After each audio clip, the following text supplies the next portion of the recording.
میں یہ چاہتا ہوں کہ اپنی یہ معروضات شروع کرنے سے پہلے آپ کے سامنے اہل حق کی کچھ تاریخ بیان کہ حق والے کون سے لوگ ہوتے ہیں، حق والے کن کو کہتے ہیں۔ بات کرنا، نعرے لگانا، حلوے کی رکابی پہ ختم دینا، لوگوں کی جیبیں ٹٹولنا، جمعرات کے نام پر پیسے جمع کرنا، بڑی اور چھوٹی 11ویں کے نام پر قوم کو الو بنانا بڑا آسان ہے، اور بالا کوٹ کے پہاڑوں پہ گردن کٹانا بڑا مشکل ہے۔ میرے دوستو، قرآن پاک کی جو آیت میں نے آپ کے سامنے تلاوت کی ہے، اللہ نے ارشاد فرمایا ان الذین قالوا، بے شک وہ لوگ، قالوا جنہوں نے کہہ دیا، ربنا اللہ، کیا کہا؟ ربنا اللہ کا معنی ہے کہ خدا ہی ہمارا رب ہے، خدا ہی ہمارا، اللہ ہی ہمارا رب۔ بے شک وہ لوگ جنہوں نے کہہ دیا کہ خدا ہی ہمارا رب ہے، ثم استقاموا، یہ کہہ کر اس بات پر اتنے پکے ہو گئے کہ ان کی چمڑیاں ادھڑ گئی، ان کو تپتے ہوئے صحراؤں پہ لٹا دیا گیا، ان کو آگ کے انگاروں پہ چلا دیا گیا، ان کو کھولتے ہوئے تیل میں ڈال دیا گیا، لیکن ثم استقاموا، وہ اس بات پر اتنے پکے ہو گئے کہ چمڑیاں ادھڑ گئی، تختہ دار پہ لٹک گئے، پھانسیوں کو چوم لیا، زندانوں کو آباد کیا، ساری زندگی بچوں کو یتیم کرایا، بیویوں کو بیوہ کرایا، گھروں کو چھوڑ دیا، حویلیوں کو چھوڑ دیا، مکانوں کو چھوڑ دیا، رشتہ داروں کو چھوڑ دیا، برادریوں کو چھوڑ دیا، دکانوں کو چھوڑ دیا، لیکن نہ قرآن چھوڑا، نہ مصطفیٰ کا فرمان چھوڑا۔ فرمایا ثم استقاموا تتنزلوا، جو اتنے پکے ہو گئے میرے دین پر اور میرے نام پر، میری بات پر، میرے کردار پر، میرے مشن پر، میرے لاہے عمل پر، میرے پروگرام پر، میرے منشور پر، میرے دستور پر اتنے پکے ہو گئے، اے اللہ تیرا کیا حکم ہے ان کے لیے؟ فرمایا تتنزل علیہم الملائکہ، حکم میرا یہ ہے کہ آسمانوں سے رحمتوں کے فرشتے ان پر آتے ہیں۔ کیا کہنے کے لیے؟ یہ باور کرانے کے لیے کہ اللہ تخافو، کوئی خوف نہ کرو، اللہ تخافو، کوئی خوف نہ کرو، ولا تحزنوا، کوئی غم نہ کرو، اللہ تخافو، کوئی خوف نہ کرو، ولا تحزنوا، کوئی غم نہ کرو، اور آگے فرمایا وابشروا بالجنت التی کنتم توعدون، اور قیامت کے دن ان کے لیے جنت کے دروازے کھول دیے گئے ہیں۔ یہ وہ لوگ ہیں جنہوں نے کہا ربنا اللہ، جنہوں نے کیا کہا؟ خدا ہمارا رب ہے۔ اگر کوئی یہ کہے کہ قرآن سچی کتاب ہے، حکومت کہے سچی نہیں، وہ اس بات پر ڈٹ جائے کہ سچی ہے، یہی ہے معنی ربنا اللہ کا۔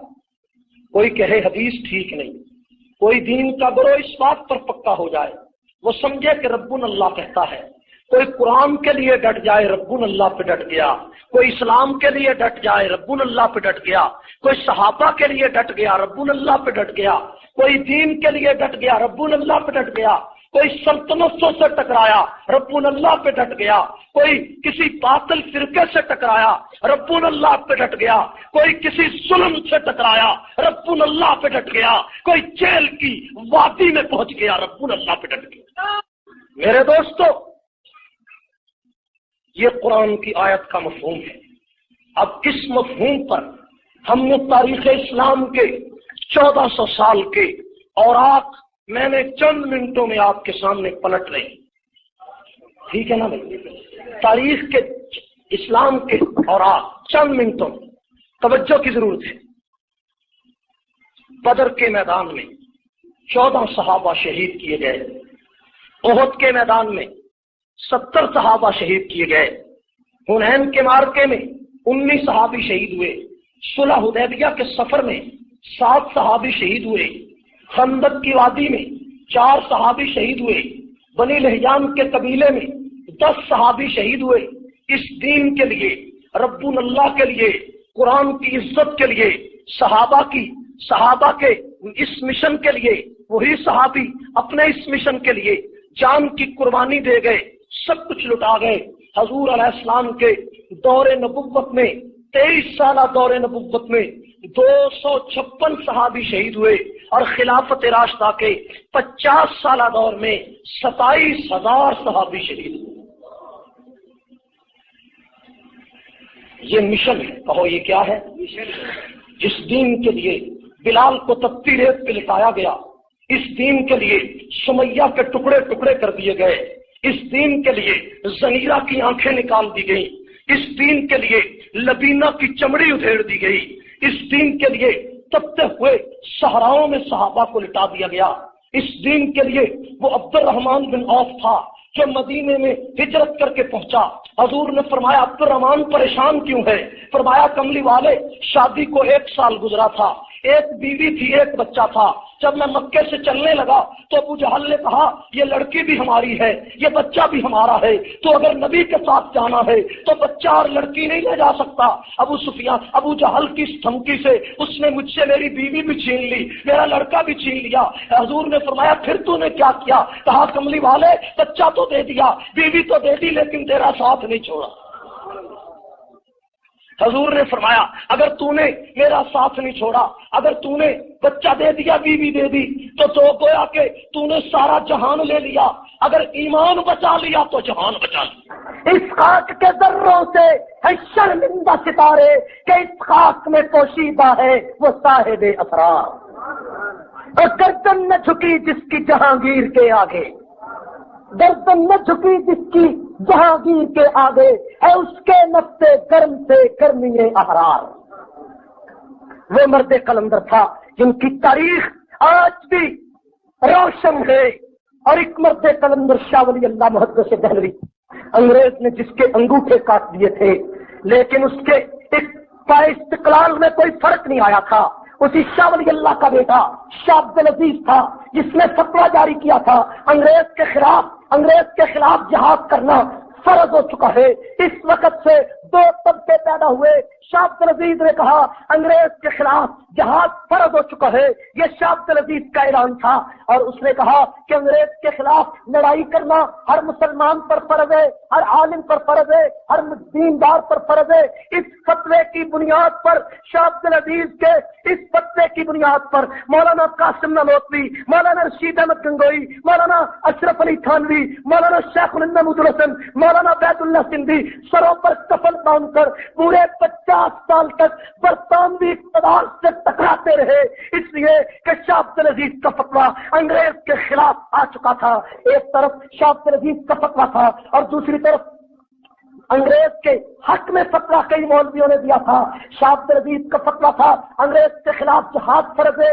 اس فتوے پر عمل کرنے والے انسان کا نام فتح علی سلطان ٹیپو تھا، جو 1792 میں انگریز کا مقابلہ کرنے کے لیے میدان میں اترا۔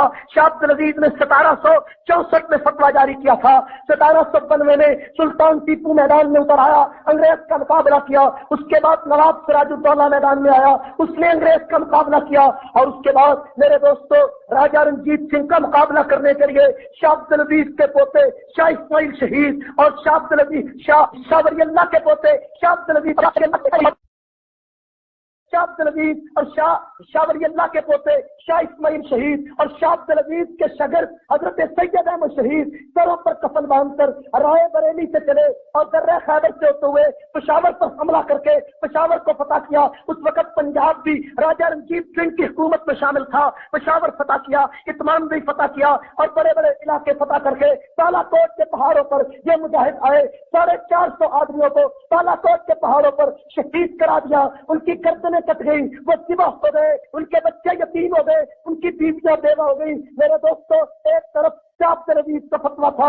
اس فتوے کی بنیاد پر نواب سراج الدولہ میدان میں آیا، اس فتوے کی بنیاد پر شاہ اسماعیل اور سید احمد شہید میدان میں آئے، اس فتوے کی بنیاد پر مولانا قاسم نانوتوی میدان میں آیا، اور دوسری طرف میرے دوستوں انگریز کے ٹوٹوں کا گروہ تھا، انگریز کے نمک خاروں کا گروہ تھا، انگریز کے نام لیواؤں کا گروہ تھا، انگریز کے سامنے کاسہ گدائی لے کر بھیک مانگنے والوں کا گروہ تھا، انگریز کے سامنے سر جھکانے والوں کا گروہ تھا، انگریز کے حق میں تعریف لکھنے والے ملاؤں اور پیروں کا گروہ تھا، انگریز سے معافیا مانگنے والوں کا گروہ تھا، جس کے سرخیل کا نام میر صادق تھا، جو سلطان ٹیپو کا غدار تھا، میر صادق تھا، دوسرے نمبر پر میر جعفر تھا، تیسرے نمبر پر راجا رنجیت سنگھ تھا، اور چوتھے نمبر پر میرے دوستو مرزا غلام احمد قادیانی تھا، اور پانچویں نمبر پر احمد رضا خان بریلوی تھا۔ انہوں نے رات ایک گندا کیڑا علماء دیوبند کے خلاف یہاں بکواس کر کے گیا ہے اور چیلنج کرتا پھرتا ہے، تمہیں شرم آنی چاہیے، ہمارا محاذ رافضیت کے خلاف ہے، ہمارا محاذ قادیانیت کے خلاف ہے، لیکن اگر ہمارے راستے میں تمہارا روڑا آیا، اس روڑے کو پاؤں کی ٹھوکر سے ٹکرا دے گی۔ تمہیں تو شرم آنی چاہیے، تم ہمیں چیلنج کرتے ہو، تمہیں میرا چیلنج بھول گیا؟ جب راولپنڈی میں 3 سال پہلے میں نے چیلنج کیا تھا کہ مولوی احمد رضا خان بریلوی اور مرزا غلام احمد قادیانی ان دونوں کو انگریز نے اپنے مقاصد کے لیے پیدا کیا، 17.5 لاکھ روپے کی تھیلی ایک انگریز کی طرف سے احمد رضا بریلوی کو ملی، جس کو ایک انگریز جس کا نام تھا مسٹر رابنسن، برطانیہ کی انڈیا آفس لائبریری میں پورا ریکارڈ موجود ہے۔ اگر تم نے رافضیت کو خوش کرنے کے لیے، اگر تم نے یہودیت کے چربے کو خوش کرنے کے لیے سپاہی صحابہ کے مقابلے میں کوئی روڑا اٹکایا، تو میں برطانیہ کا وہ غیر مطبوعہ مواد جس میں تمہارا پاپا احمد رضا، تمہارا پاپا نعیم الدین مراد آبادی، تمہارا پاپا سید دانا پوری، تمہارا پاپا حشمت علی، تمہارا پاپا احمد رضا جس سیلاب میں بہ جائیں گے، اور میں آج اس اجتماع میں دنیا بریلویت کو بھی چیلنج کرتا ہوں کہ احمد رضا بریلوی اور غلام احمد قادیانی ان دونوں کو انگریز نے اپنے مقاصد کے لیے، امت کو لڑانے کے لیے، ملت کے ٹکڑے ٹکڑے کرنے کے لیے پیدا کیا۔ مجھ پر بریلویت ہائی کورٹ میں مقدمہ چلائے، اگر انگریزوں کی کتابوں سے احمد رضا اور غلام احمد قادیانی کو انگریز کا ثابت نہ کروں تو میری سزا کولی ہے۔ اور ان کی بات کیا کرتے ہو؟ آج یہ جہاں جنگ میں شیعہ کو خوش کرنے کے لیے دیوبندیت، دیوبند کے سرخیلوں پہ بکواس کرتے ہیں، اور کہ 2-3 سال پہلے جب قادیانیت کا مسئلہ اسلام آباد میں علماء دیوبند نے حل کرایا، تو انہوں نے لاہور میں شاہی مسجد کے اندر ایک نعرہ لگانے والے کا ڈرامہ رچایا کہ اس نے نعرہ رسالت مرد آباد کہا، اور جناب 4-15 میں نے لاہور میں چیلنج کیا تھا اس بچو کی صورت والے محمود رضوی کو، میں نے کہا کہ تو رویت حلال کمیٹی کا صدر ہے اور بے ایمان، اور تجھے رات کو چاند نظر نہیں آتا، تجھے دن کو بندہ نظر نہیں آتا، رات کو چاند کیسے نظر آ جائے گا؟ جناب وہ لاہور کی شاہی مسجد میں نعرہ رسالت مرد آباد کا نعرہ لگا، میں نے لاہور میں کہا اور بے ایمان مجھے نعرہ رسالت کا، ہم نعرہ رسالت لگاتے ہیں لیکن ہم نعرہ رسالت کے جواب میں محمد رسول اللہ کہتے ہیں، ہم نعرہ رسالت کے جواب میں محمد رسول اللہ کہتے ہیں، تم یا رسول اللہ کہتے ہو، اور یا رسول اللہ میں ایک یا ہے، محمد رسول اللہ میں ایک محمد ہے، رسول اللہ دونوں میں موجود ہے، اور تم نے یا کو پسند کر لیا، ہم نے محمد کو پسند کر لیا۔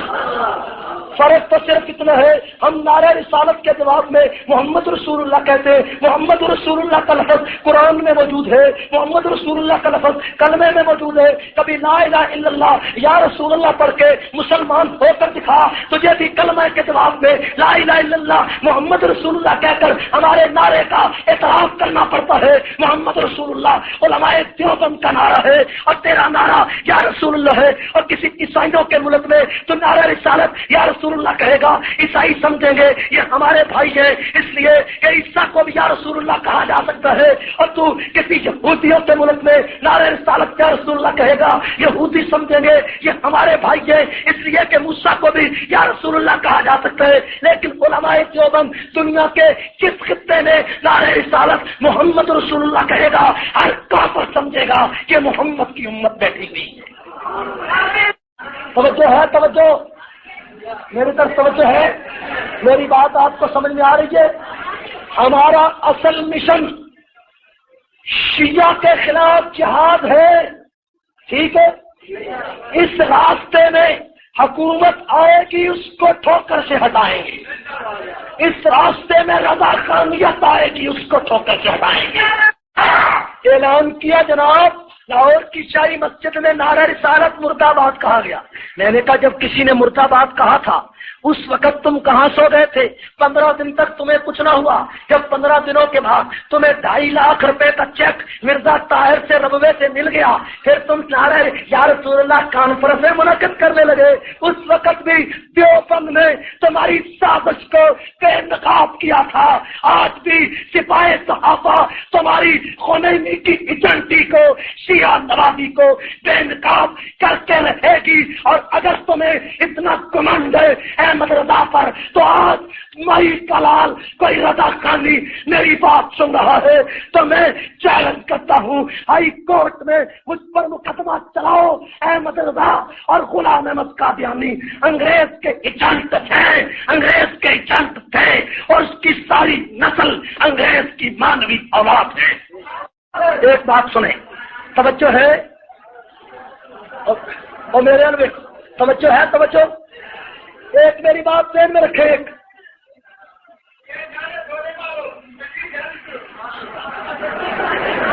توجہ ہے، توجہ مولانا ایک مولوی احمد رضا بریلوی کی پیدائش ہوئی 1856 میں۔ کس تاریخ کو تاریخ یاد رکھیں؟ میرے پاس شجرہ نسب موجود ہے، میں سارے شجرے جانتا ہوں، میری زبان نہ کھلواؤ۔ ایک شبیر ہاشمی یا کوئی رضا خانی چیلا میرے اس چیلنج کا جواب دے۔ توجہ کریں، 1856 میں احمد رضا بریلوی پیدا ہوا، 1856 میں 1842 میں مرزا غلام احمد قادیانی پیدا ہوا۔ کتنا فرق ہے عمر میں؟ 14 سال۔ 1908 میں مرزا قادیانی مرتا ہے، 1922 میں احمد رضا بریلوی مرتا ہے۔ کتنی عمر ہے؟ کتنا فرق ہے؟ پیدائش بھی 14 سال فرق اور وفات میں بھی 14 سال۔ اس کا مطلب ہے کہ توجہ ہے، اس کا مطلب یہ ہے کہ دونوں کی عمر ایک تھی، دونوں کی عمر ایک تھی۔ میں جب رضا خانیوں سے کہتا ہوں جناب 1857 کی جنگ آزادی میں علماء لدھیانہ، علماء اہل حدیث، علماء نانوتا، علماء فرنگی محل، انہوں نے 1857 کی جنگ آزادی میں انگریز کا مقابلہ کیا۔ اس وقت مولوی احمد رضا بریلوی کہاں تھے؟ سیدھی بات ہے نا، کہتے ہیں جناب وہ تو 1 سال کے تھے، 1856 میں پیدا ہوئے تو 1857 میں تو 1 سال کے تھے۔ میں نے کہا بالکل ٹھیک ہے، وہ تو 1 سال کے تھے، ان کے ابا جی کہاں تھے؟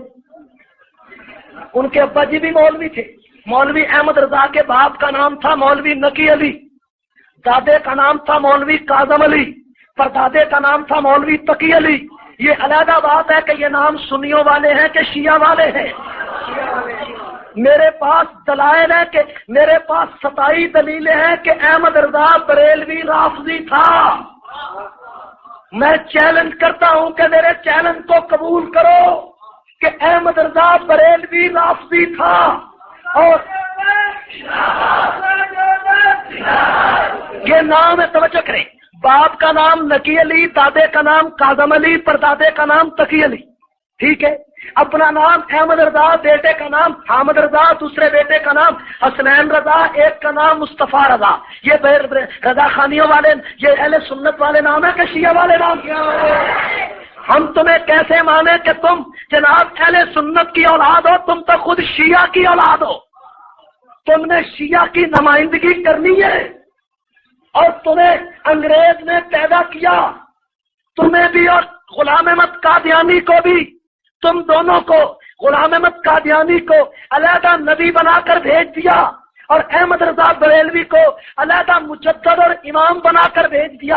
امام ماننا یہ تمہاری تاریخ ہے، تم احمد رضا کو امام احمد رضا کہتے ہو، اس لیے کہ شیعہ بھی اپنے 12 اماموں کو امام کہتے ہیں، تمہارا شجرہ شیعہ سے ملتا ہے، اس لیے تم اماموں کی بات کرتے ہو۔ اور پھر جناب علی، اگر تمہارے مولوی احمد رضا کے باپ 1857 کی جنگ آزادی میں نہیں آ سکتا تھا تو چلو احمد رضا کا استاد 1857 کی جنگ آزادی میں آ جاتا، ٹھیک ہے نا بھائی، استاد آ جاتا۔ لیکن استاد کیسے آتا یہ تمہیں نہیں بتائیں گے کہ احمد رضا کا استاد کون تھا، میں بتاتا ہوں احمد رضا کا استاد کون تھا، ٹھیک ہے۔ مولوی احمد رضا کے استاد کا نام تھا مرزا غلام قادر، جو غلام احمد قادیانی کا چھوٹا بھائی تھا۔ بریلویوں کی لکھی ہوئی کتاب سوانح اعلی حضرت جو سائیوال مکتبہ فریقیہ سے چھپی ہے، اس میں لکھا ہے کہ مرزا غلام قادر کے پاس اعلی حضرت 7 سال تک پڑھتے رہے، اور تم تو غلام احمد قادیانی کے خاندان سے پڑھتے ہو، تمہارا نبوت کے عشق سے کیا تعلق ہے؟ اور پھر ایک اور بات ذہن میں رکھیں، میں نے چیلنج کیا رضا خانیوں کو، ٹھیک ہے، میں نے کہا، لیکن میں ایک اور بات کہہ کے پھر دوبارہ وہ بات دہراتا ہوں۔ مولوی احمد رضا بریلوی سن 1878 میں اپنے باپ کی مسند پر بیٹھا، 1800 اپنے باپ کی مسند پر بیٹھا، اور 1880 میں اس نے فتویٰ جاری کیا، پہلا فتویٰ مولوی احمد رضا بریلوی کا پہلا فتویٰ کہ سارے ہندوستان کے سنی کانگریس میں شامل ہو جائیں۔ کس میں شامل ہو جائیں؟ احمد رضا بریلوی نے فتویٰ دیا کہ سارے سنی کہاں شامل ہو جائیں؟ کیوں کہ کانگریس نئی جماعت بنی تھی، اور ایک انگریز لارڈ لکھنتو وہ کانگریس کا بانی تھا، اس نے کانگریس بنائی تھی ہندو اور مسلمانوں کو مل کر انگریز سے تعاون کرانے کے لیے کانگریس ملی تھی۔ جب انگریز سے تعاون کرنے کے لیے کانگریس کی بنیاد رکھی گئی تو احمد رضا بریلوی نے فتویٰ دیا کہ سارے سنی کانگریس میں شامل ہو جائیں، ٹھیک ہے۔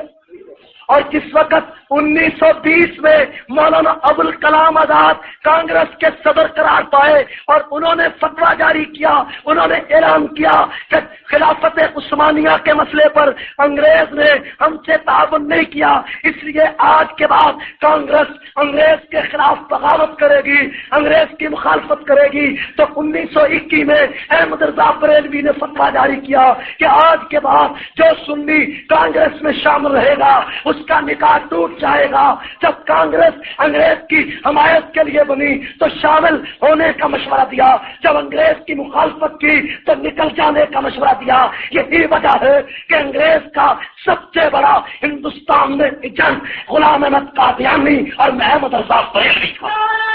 اگر تم بعد نہ آئے تو میں جنگ کے لوگوں میں وہ بیان شائع کراؤں گا جو 1936 میں مولوی احمد رضا بریلوی کے لڑکے مصطفیٰ رضا کا بیان ہے، جس میں حامد رضا کا بیان ہے۔ اس حامد رضا احمد رضا کے لڑکے نے انگریز کے لیے کے نام اپیل شائع کی ہے، ملکہ کے نام، ملکہ وکٹوریہ کے نام اپیل شائع کی کہ میرا باپ وفاداری میں کم، میرا باپ تمہارا بڑا وفادار تھا، میں بھی وفاداری میں کم نہیں ہوں، اس لیے میرا بھی وظیفہ بڑھایا جائے۔ وہ فتویٰ آزادی اخبار 1936 دلی سے وہ بیان شائع ہوا، اور اس بیان سے معلوم ہوتا ہے احمد رضا بھی انگریز کا ایجنٹ تھا، اس کی اولاد بھی انگریز کی ایجنٹ تھی، ٹھیک ہے۔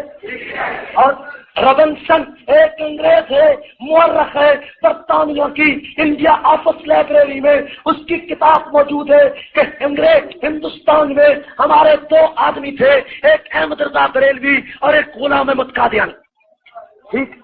ان دونوں ان بیانات کے بعد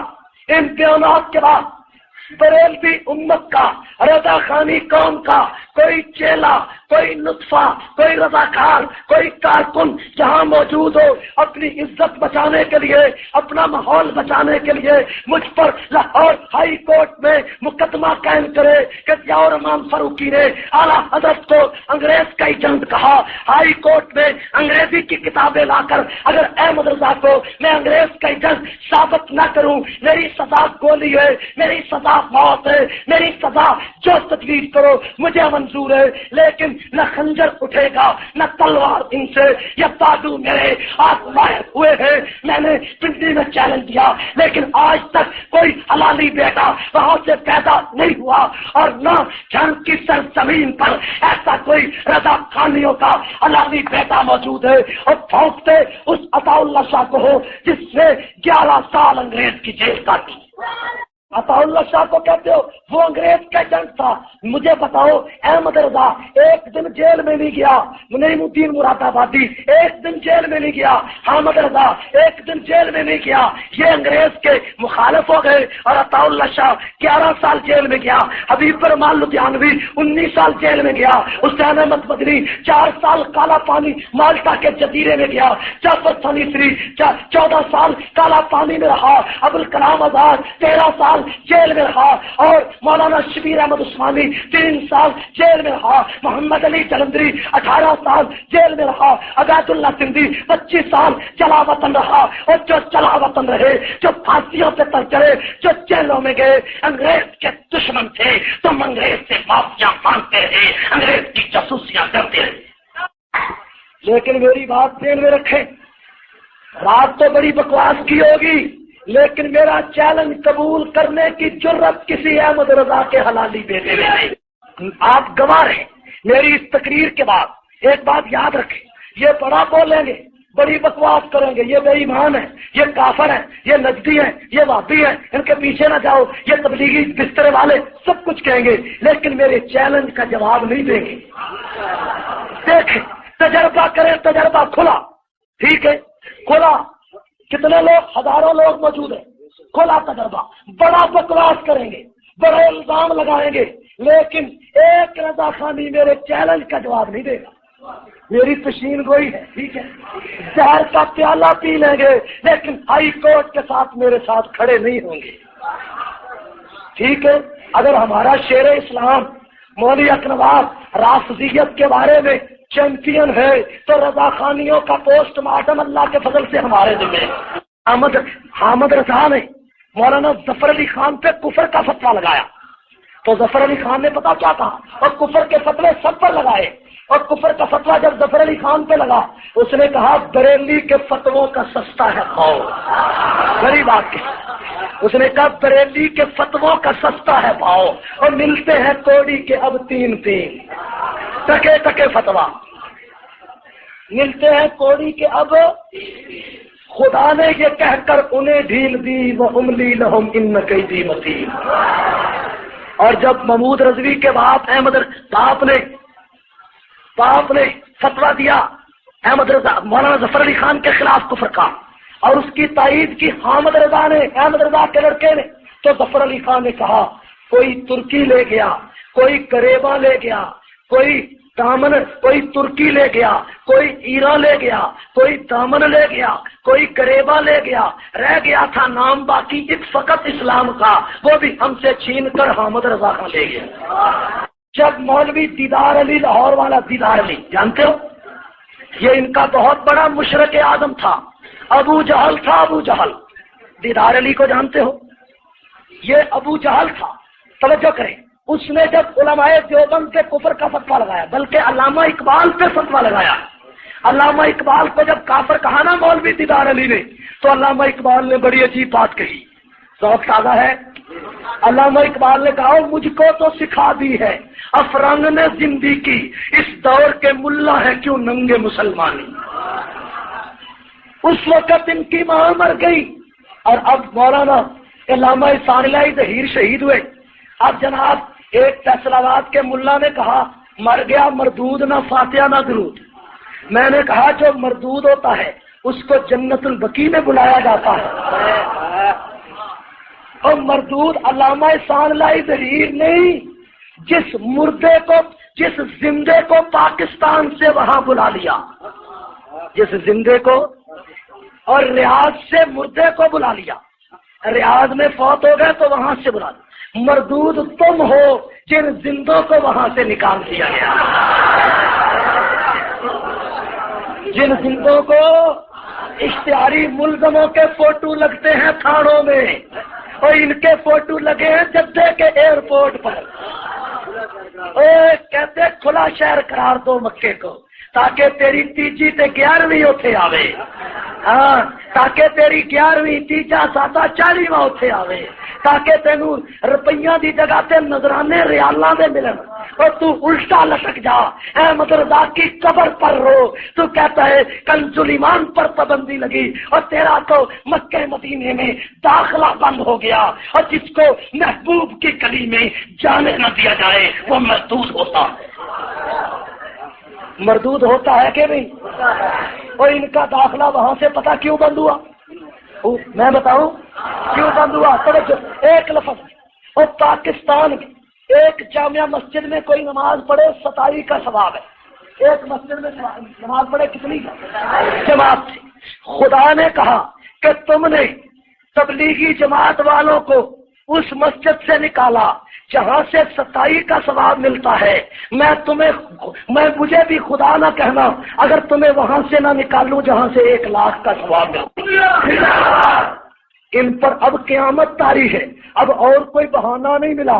اب جب دیکھا کہ سارا ملک سپاہ صحابہ کے ساتھ ہے، اب جناب پروپیگنڈا کرتے، مطالبہ کرتے کہ ان کو نہ رہا کرو، جا اس طرح مطالبہ نہ کر، اور تو کہنا پیرا نے پیر اور میری بگڑی بڑھا دے گا، جاؤ تھے قبر پہ جا کے احمد رضا دی قبر پہ رو، اسی پہ مر گئے ہیں، سپاہ صحابہ لے گئیے، جا اور پیرا نے پیر بھی ساڈا تے بابا فرید بھی ساڈا، خواجہ معین الدین اجمیری بھی ساڈا، سلطان باؤ بھی ساڈا، اور تیرا ککر شاہ، تیرا ٹالی شاہ، تیرا پسوڑی شاہ، تیرا لوٹے شاہ، تیرا جناب علی، تیرا ٹالی شاہ، اور علماء پیر بھی ساڈے، علماء بھی ساڈے۔